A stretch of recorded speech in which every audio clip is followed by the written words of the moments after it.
जय माता दी दोस्तों। आप सभी को शीतला अष्टमी व्रत कथा की हार्दिक शुभकामनाएं। आप सभी पर माता रानी की कृपा सदा सर्वदा बनी रहे। आपसे अनुरोध है कि कथा को पूरा अवश्य सुनिएगा। तो आज की इस वीडियो में हम लोग सुनेंगे शीतला अष्टमी की व्रत कथा। तो आइए प्रारंभ करते हैं शीतला माता की व्रत कथा। शीतला माता को बासी पकवान का भोग लगाया जाता है। हर साल चैत्र मास की कृष्ण पक्ष की अष्टमी तिथि को शीतला अष्टमी आती है। इस दिन माता शीतला की पूजा और कथा का पाठ अवश्य करना चाहिए। एक गांव में एक ब्राह्मण दंपति रहते थे। उनके दो बेटे और दो बहुएं थीं। उन दोनों बहुओं को बहुत ही लंबे समय बाद बेटे हुए। इतने में शीतला अष्टमी का पर्व आया। शीतला अष्टमी के नियमानुसार इस दिन ठंडा भोजन तैयार किया जाता है। लेकिन उन दोनों बहुओं को मन में विचार आया कि यदि हमने ठंडा भोजन खाया तो हम कहीं बीमार न पड़ जाएं। अभी बच्चे भी छोटे हैं, कहीं वह भी बीमार ना हो जाएं।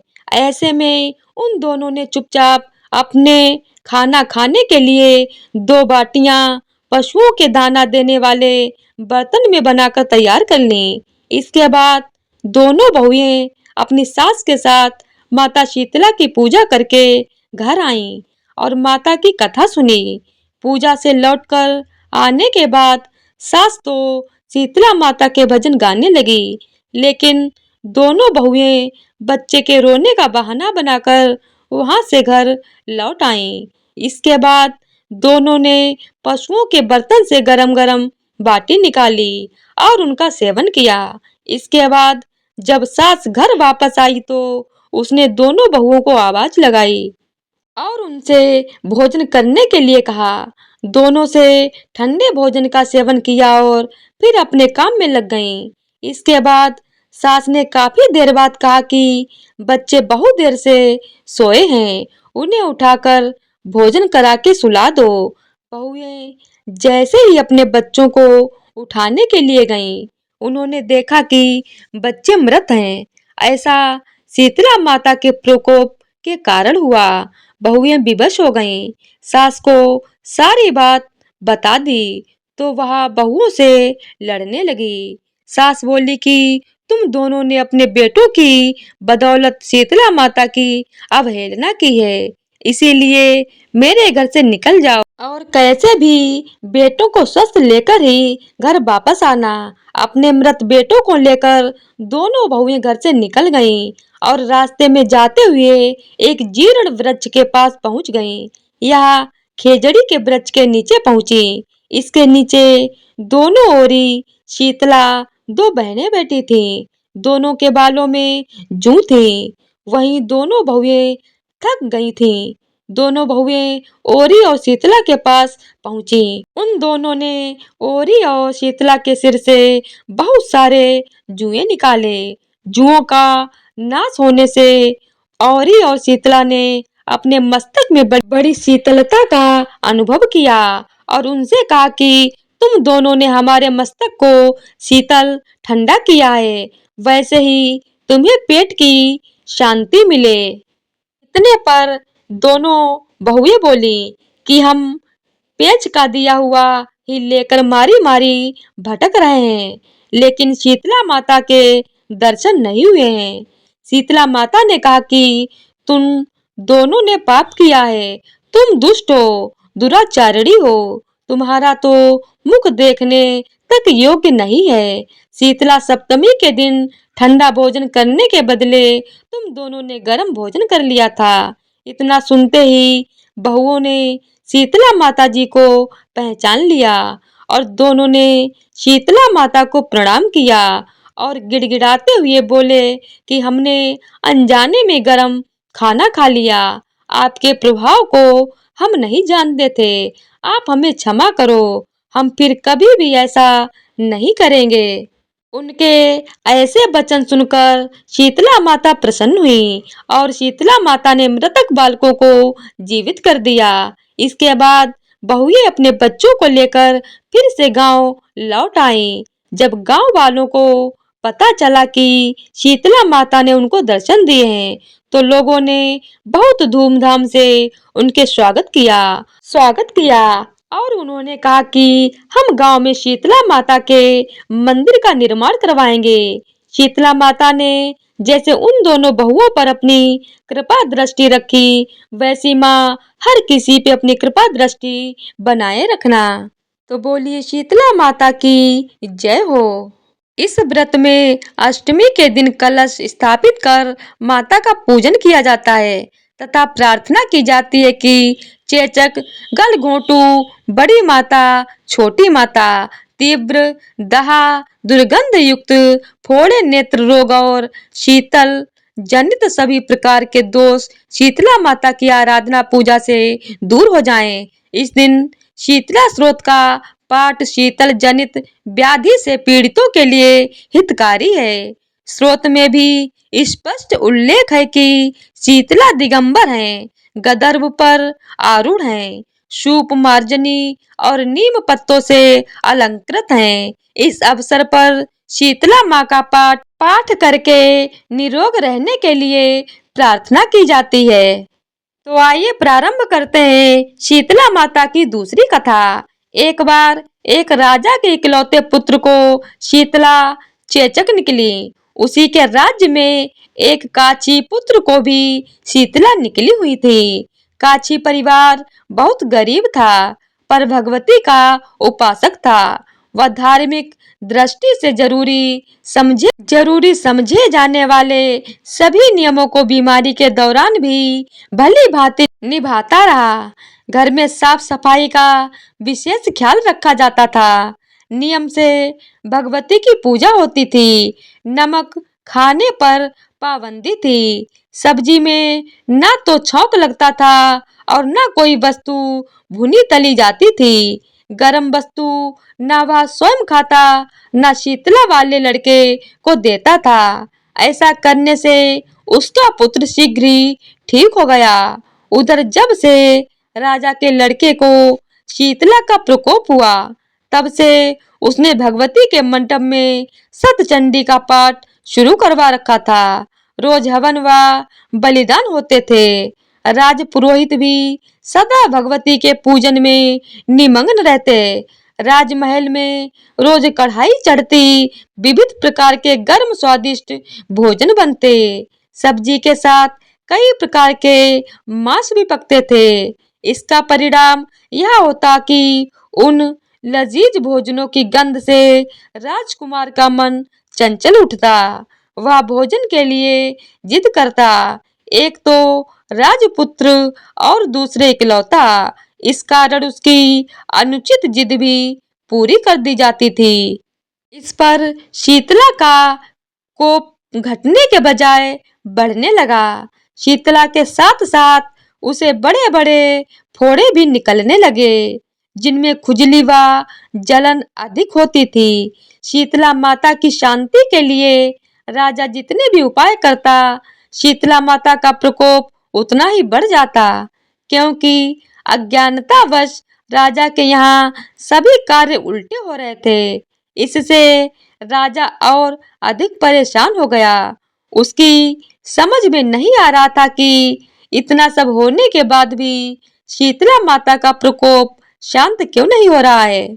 एक दिन राजा के गुप्तचरों ने उन्हें बताया कि काची को भी शीतला माता निकली थी पर वह बिल्कुल ठीक हो गया है। यह जानकर राजा सोच में पड़ गया कि मैं शीतला की इतनी सेवा कर रहा हूँ, पूजा व अनुष्ठान में कोई कमी नहीं, पर मेरा पुत्र अधिक रोगी होता जा रहा है, जबकि काची पुत्र बिना सेवा पूजा के ही ठीक हो गया।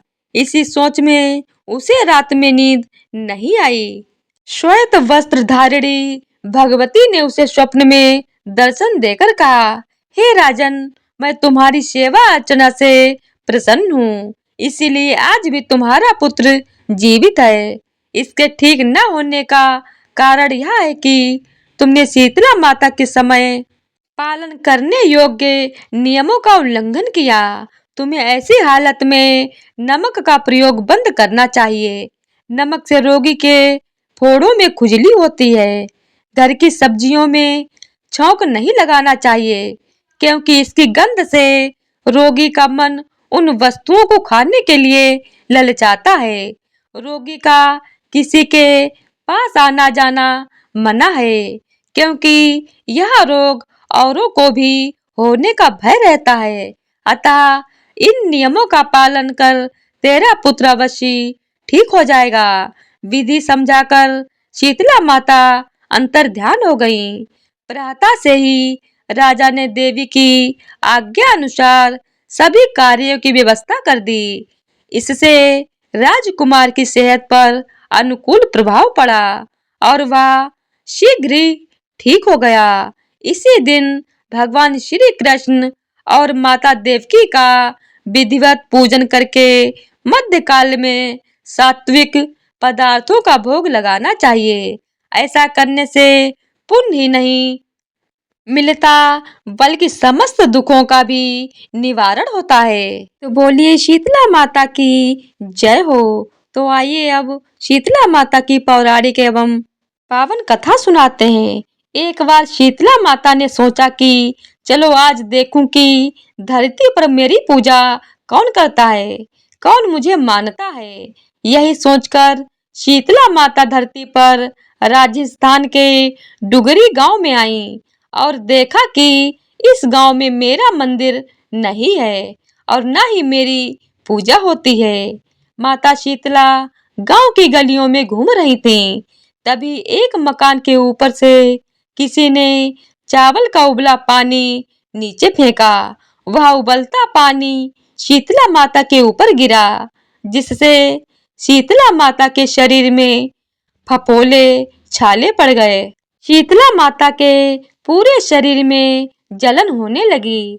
शीतला माता गांव में इधर उधर भाग भाग के चिल्लाने लगी, अरे मैं जल गई, मेरा शरीर तप रहा है, जल रहा है, कोई मेरी सहायता करो। लेकिन उस गांव में किसी ने शीतला माता की सहायता नहीं की। वहीं अपने घर के बाहर एक कुम्हारन महिला बैठी थी। उस कुम्हारन ने देखा कि अरे यह बूढ़ी माई तो बहुत जल गई हैं। इसके पूरे शरीर में तपन है, इसके पूरे शरीर में फफोले पड़ गए हैं, यह तपन सहन नहीं कर पा रही हैं। तब उस कुम्हारन ने कहा, हे माँ, तू यहाँ आकर बैठ जा, मैं तेरे शरीर के ऊपर ठंडा पानी डालती हूँ। कुम्हारन ने उस बूढ़ी माई पर खूब ठंडा पानी डाला और बोली, हे माँ, मेरे घर में रात की बनी हुई राबड़ी रखी है, थोड़ा दही भी है, तू दही राबड़ी खा ले। जब बूढ़ी माई ने ठंडी ज्वार के आटे की राबड़ी और दही खाया तो उसके शरीर को ठंडक मिली। तब उस कुम्हारन ने कहा, आ माँ, बैठ जा, तेरे सिर के बाल बहुत बिखरे हैं, ला मैं तेरी चोटी गूंथ दूं। और कुम्हारन माई की चोटी गूंथने हेतु कंघी बालों में करती रही। अचानक कुम्हारन की नजर उस बूढ़ी माई के सिर के पीछे पड़ी तो कुम्हारन ने देखा कि एक आंख माँ के अंदर छुपी है। यह देखकर वह कुम्हारन डर के मारे घबराकर भागने लगी। तभी उस बूढ़ी माई ने कहा, रुक जा बेटी, तू डर मत, मैं कोई भूत प्रेत नहीं हूँ, मैं शीतला देवी हूँ। मैं तो इस धरती पर देखने आई थी कि मुझे कौन मानता है, कौन मेरी पूजा करता है। इतना कहकर माता चार भुजा वाली हीरे जवाहरात के आभूषण पहने सर पर स्वर्ण मुकुट धारण किए अपने असली रूप में प्रकट हो गईं। माता के दर्शन कर कुम्हारन सोचने लगी कि अब मैं गरीब इन माता को कहाँ बिठाऊं। तब माता बोली, हे बेटी, तुम किस सोच में पड़ गई। तब उस कुम्हारन ने हाथ जोड़कर आंखों में आंसू बहते हुए कहा, हे माँ, मेरे घर में तो चारों तरफ दरिद्रता बिखरी हुई है, मैं आपको कहाँ बिठाऊं। मेरे घर में ना तो चौकी है, ना बैठने का आसन है। तब शीतला माता प्रसन्न होकर उस कुम्हारन के घर पर खड़े हुए गधे पर बैठकर एक हाथ में झाड़ू, दूसरे हाथ में डलिया लेकर उस कुम्हारन के घर की दरिद्रता को झाड़ कर डलिया में भरकर फेंक दिया और उस कुम्हारन से कहा, हे बेटी, मैं तेरी सच्ची भक्ति से प्रसन्न हूँ। अब तुझे जो भी चाहिए मुझसे वरदान मांग लो। तब कुम्हारन ने हाथ जोड़कर कहा, हे माता, मेरी इच्छा है अब आप इसी डुंगरी गांव में स्थापित होकर यहीं निवास करें और जिस प्रकार आपने मेरे घर की दरिद्रता को अपनी झाड़ू से साफ कर दिया, ऐसे ही आपको जो भी भक्त होली के बाद की सप्तमी को भक्ति भाव से पूजा कर अष्टमी के दिन आपको ठंडा जल, दही व बासी ठंडा भोजन चढ़ाए, उसके घर की दरिद्रता को दूर करना एवं आपकी पूजा करने वाली महिला का अखंड सुहाग रखना, उसकी गोद हमेशा भरी रखना। साथ ही जो पुरुष शीतला अष्टमी को नाई के यहाँ बाल न कटवाए, धोबी को कपड़े धुलने ना दे और पुरुष भी आप पर ठंडा जल चढ़ाकर, नारियल फूल चढ़ाकर परिवार सहित ठंडा बासी भोजन करे, उसके काम धंधे व्यापार में कभी दरिद्रता ना आए। तब माता बोली, तथास्तु। हे बेटी, जो तूने वरदान मांगे हैं मैं सब तुझे देती हूँ। हे बेटी, तुझे आशीर्वाद देती हूँ कि मेरी पूजा का मुख्य अधिकार इस धरती पर सिर्फ कुम्हार जाति का ही होगा। तभी उसी दिन से डुंगरी गांव में शीतला माता स्थापित हो गईं और उस गांव का नाम हो गया शील की डुंगरी। शील की डुंगरी भारत का एकमात्र मुख्य मंदिर है।